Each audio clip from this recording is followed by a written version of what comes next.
बिलावल साहब अब कहते हमने आईने पाकिस्तान बनाया, यहाँ चीजें लाओ, यहाँ फैसला करो। ये आईनी तरामीम नहीं, ये गैर आईनी तरामीम है, ये गैर आईनी तरामीम है। हमसे बात कर लो या हमसे लड़ लो। रात की तारीकी में आप हमारी माँ बहनें उठा रहे, दहशतगर्द खुले फिर रहे, कातिल खुले फिर रहे, डाकू खुले फिर रहे, लेकिन मैंने अपनी जान बचाते फिर रहे। ए चांद ये हाना निकला कर, यहाँ उल्टी गंगा बहती है। इस देश में अंधे हाकिम है, न डरते हैं न। इंशाल्लाह इमरान खान निकलेगा, आएगा आम की ताकत से, उस कुर्सी पे एक बार फिर बैठेगा। से मिला मुसविदा, किसने बनाया मुसविदा, किसने भेजा मुसविदा, किस लिए भेजा मुसविदा?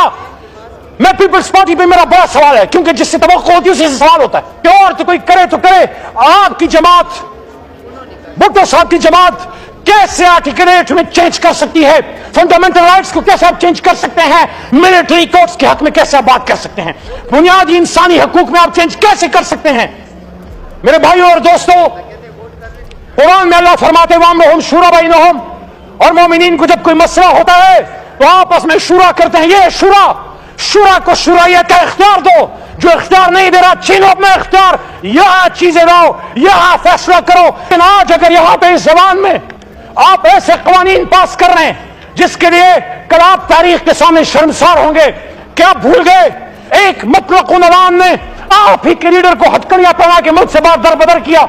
हाँ, मेरा लीडर दरबदर होने के लिए तैयार नहीं है। वो खड़ा, वो ढील नहीं ले रहा, वो कहता मैं खड़ा हूं, मैं नहीं जाऊंगा, मुल्क छोड़ के नहीं जाऊंगा। लेकिन कुछ लोगों को छोड़ के जाना पड़ता है, कुछ गए हैं, मैं बुरा नहीं कहता। माजी में बहुत सी लीडरशिप जलावतन भी हुई है, लेकिन जो आपके साथ हुआ है, आप वही गला फिर खोद रहे हो। याद रखना, जो बोलते हो वो काटोगे। आज जो करोगे, ये दुनिया मकाफात अमल की जगह है। आज आप इमरान खान साहब को टांगने के लिए, उनको मिलिट्री कोर्ट के हवाले करने के लिए किसी की ख्वाहिशात पूरी कर रहे हैं। ये आईनी तरामीम जिस तरीके से पास करने की कोशिश की जा रही है, अगवा करके, अबदक करके, खवातीन को उठा के, सिर्फ शरिया आफरीदी की वाइफ और उनकी बेटियां, उनको उठाना काफी नहीं था, जो आपने वो सिलसिला आज भी रखा। अगर आप इस तरीके से करेंगे तो मैं बसद एहतराम कहूंगा जनाब डिप्टी स्पीकर साहब कि ये आईनी तरामीम नहीं, ये गैर आईनी तरामीम है, ये गैर आईनी तरामीम है। आप खड़े हो जाए और डिमांड करें, क्या वो बात करते हैं, लेकिन या उनसे बात कर लो या उनसे लड़ लो।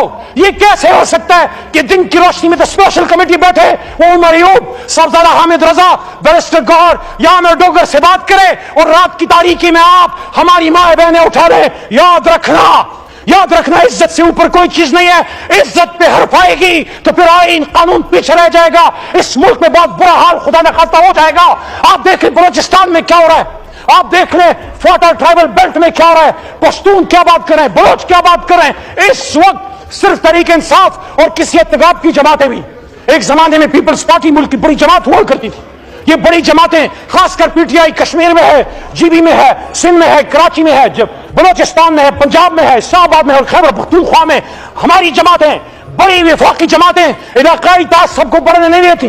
बलोच, पंजाबी, सिंधी, पठान के नाम पे सियासत करने नहीं देती। ये जमातें नस्ल की इम्तियाज से ऊपर उठ के पाकिस्तानियत और जनाह के नाम पे सियासत करती हैं। जब आप इन बड़ी जमातों को कमजोर करोगे, इन लोगों को उठाओगे, उनको मारोगे, उनको बेइज्जत करोगे, आप इस मुल्क उन लोगों, उन खतरनाक अफरीतों के हाथ में आप धकेल दोगे जो बलोचिस्तान में हमारे फौज को नहीं छोड़ रहे, जो खैबर पख्तूनख्वा में हमारी एफसी को नहीं छोड़ रहे, जो हमारे मजदूरों को नहीं छोड़े। दुखी में जो हुआ बलोचिस्तान में 20 मजदूरों का क्या कसूर था, पंजाबी मजदूर का क्या कसूर है, पश्तून का क्या कसूर है, जो मजदूरी के लिए बाहर गया है और उसकी घर की इज्जत हो रही है ट्राइबल बेल्ट में, या बलोच का क्या कसूर है। उसके लिए जरूरी है कि आज हम यहां मिलकर बैठे, आप इन आईनी तरामीम को जबान मिलाए, उसमें महीना 2 महीने बहस करें।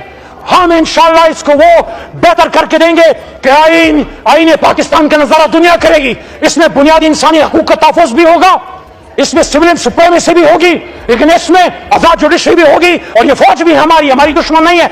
एक दिन अगर फौज ना हो ये मुल्क नहीं रह सकता, लेकिन फौज जब स्टैब्लिशमेंट, जब सियासत में आती है, वहां फिर कायदे आजम का फरमान का रोक है। जो स्टाफ कॉलेज कोर्ट हमने कहा था कि policy is the domain of civilians and you are supposed, आपने इंप्लीमेंट करना है, you are supposed to implement the orders, the policies of the federal government of the civilians. Policy हमने बनानी है, मिलकर पाकिस्तान को मजबूत करना है। लेकिन अगर ये नहीं करोगे, अगवाकारी जारी रहेगी, अबडक्शन जारी रहेगी, डिसअपीयरेंस जारी रहेगी। आज ये पूरे अवाम में पीछे देख लें, आप तो बैठे یہ میرے پیچھے پورا ایوان خالی ہے.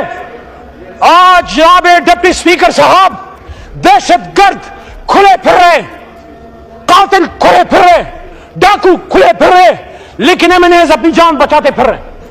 یہ کرسیوں پہ آپ کے بھائی بہن بیٹھا کرتے تھے, پھر آئیں گے انشاءاللہ. لیکن آپ سوال تو کیجئے یہ کیا وجوہات ہیں؟ اگر آئینی ترامیم اتنی اچھی ہیں, پاکستان کے لیے بہتر ہیں, تو ان کو اغوا کیوں کرنا پڑ رہا ہے؟ ان کے ضمیر کیوں خریدنے پڑ رہے ہیں؟ ان کی بیٹیاں کیوں اٹھانی پڑ رہی ہیں؟ ان کے بچوں کے گوشت کو کیوں نوچا جا رہا ہے؟ یہ آپ کسی کے بدن کے گوشت کو نہیں نوچ رہے, آپ سیاست کے اس مردہ ضمیر بدن کو مزید تاریک کر رہے ہیں. آپ مت نوچنے دو سیاست کے اس چہرے کو, مزید جتنا نوچ چکے وہ کافی ہے, اور شہادتیں مت دینے دو, اور پاکستان کو تباہ مت ہونے دو. آخری بات, اے چاند یہ ہانا نکلا کر یہاں الٹی گنگا بہتی ہے. اے چاند یہ ہانا نکلا کر یہاں الٹی گنگا بہتی ہے. اس دیش میں اندھے حاکم ہیں, نہ ڈرتے ہیں, نہ نادم ہیں, نہ لوگوں کے وہ خادم ہیں. ہاں ہے اس دیش میں کاروبار بہت, ہاں اس دیش میں کاروبار بہت, اس دیش میں گردے بکتے ہیں, اس دیش میں گردے بکتے ہیں. کچھ لوگ ہیں علی شان بہت, اور کچھ کا مقصد روٹی ہے. اے چاند یہ ہانا نکلا کر, لیکن ہم مایوس نہیں ہیں. ہم اپنے اللہ پہ ہمیں یقین ہے, ہمیں یقین ہے جس قوم نے ہم نے بھیجا ہے ہمیں بڑی طاقت ہے, ہمیں بڑی جستجو ہے, ہمیں بڑا حوصلہ ہے. انشاءاللہ عمران خان نکلے گا, آئے گا, اور جو میں نے بات کی تھی عوام کی طاقت سے, اس کو اسی پہ ایک بار پھر بیٹھے گا.